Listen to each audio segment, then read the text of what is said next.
Hey guys, Reuben Williams here, founder of SportsGrad. Back in the day, I landed a job at Cricket Australia on the Monday after my final university exam. And then 3 years later, when COVID hit and my job was made redundant, rather than looking for work for months on end, I was headhunted into a role that doubled my salary. I'm not telling you this to brag, I'm telling you because there is a method to it. And once you see it, you cannot unsee it. For example, Lucas Viana, one of our members, called the SportsGrad method a cheat code, and another member, Sasha Brahim, she called it magic. And honestly, I'll take that. Now, most people spend years trying to break into sport and never figure out why it is not working. And so the reason that this podcast exists is to change that. Every week, I'm going to share some real moments from real coaching calls that are unfiltered, unscripted, so you get a taste for the kind of work that has helped people land over 800 roles in sport and counting. If you're ready to stop guessing and start moving in the right direction and go after the career that you've always wanted, apply for the SportsGrad Method program at sportsgrad.com.au. Now, let's get into it. One thing I've done for a while is do a little race reflection, and it's become super useful for knowing how to better race a particular course the second time around. So for example, obviously I didn't do that for Ballarat the second time I raced this, but I got a 4-minute PB on the Great Ocean Road half marathon last year, and it really came off the back of writing a pretty thorough race review from the Great Ocean Road half marathon in 2024.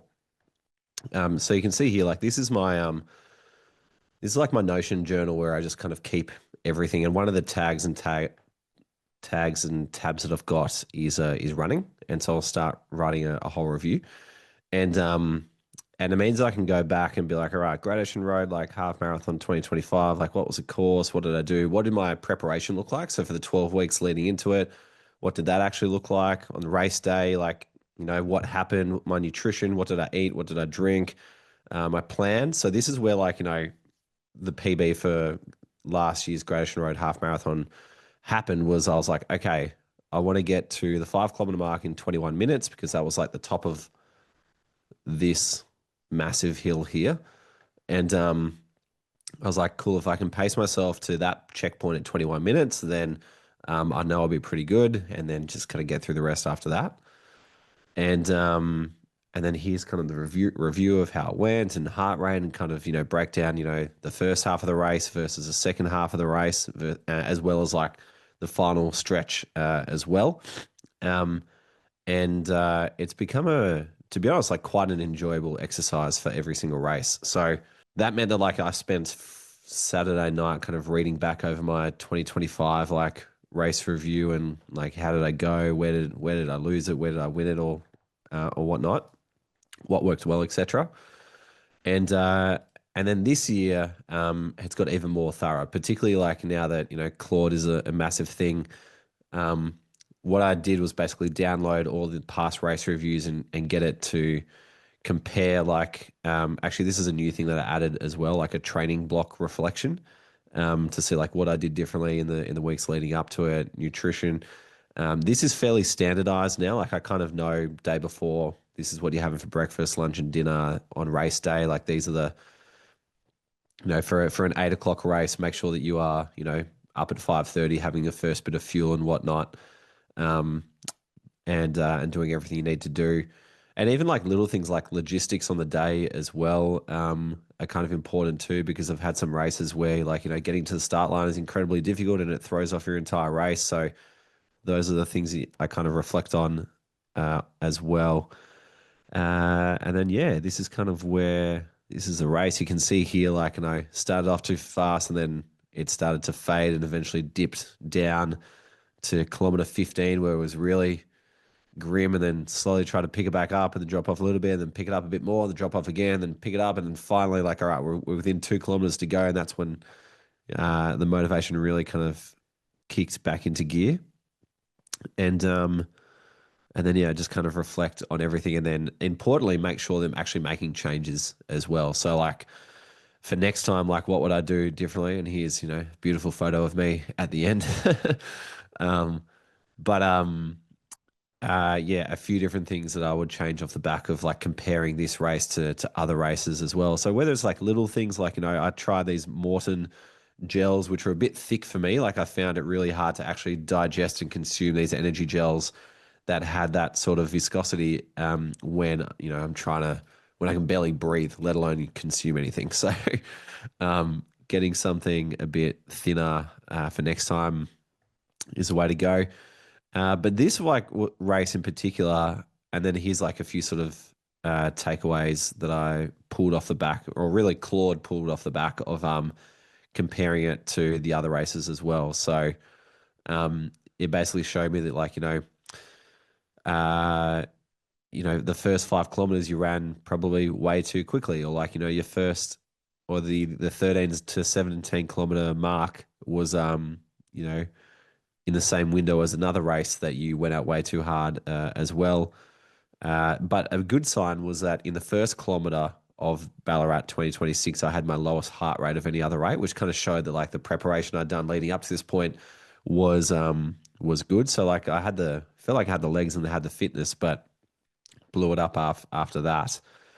And then down here, I got Claude to kind of pull together a table of like all the different relevant races. So like call these like a flat half marathon. These are the equivalent races that I would compare it to. So the Great Ocean Road, which has got about 300 meters of elevation, I don't include that in this analysis because they're not like for like. But I can basically see like kilometer for kilometer where I'm going well and where I'm not going well. So, for example, like in the best race I probably did, which is Melbourne 2022. I ran 18:46 for the first 10K, whereas like for the ones that I blew up, even last year 18:55 for the first 10K was good too. But for the ones that I blew up, I was running 18:24 and 18:30. So like that's like just good evidence for me to be like, hey, you should probably slow it down. Like around the 19-minute mark is like where you want to be.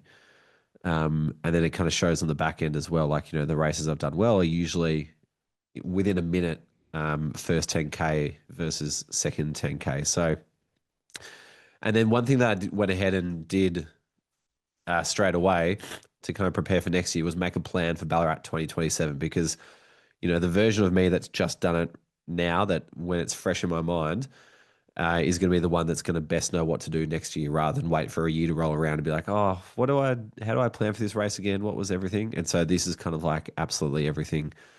This is my plan to run a 1 hour 19 half marathon next year, including when to wake up, when to drive to Ballarat, when to pick up my bib, when to go to the toilet, when to drink, when to eat, and then with an actual like targeted race plan with the key part being slow down in the first 3 kilometers, make sure that you stay at 350 to 352 so you don't blow up because the evidence you've collected suggests that in the back half, if you can get through 11 to 17 with some energy in the tank, like you are good at coming home strong and absolutely emptying the tank, which the photos that you've seen probably suggest. So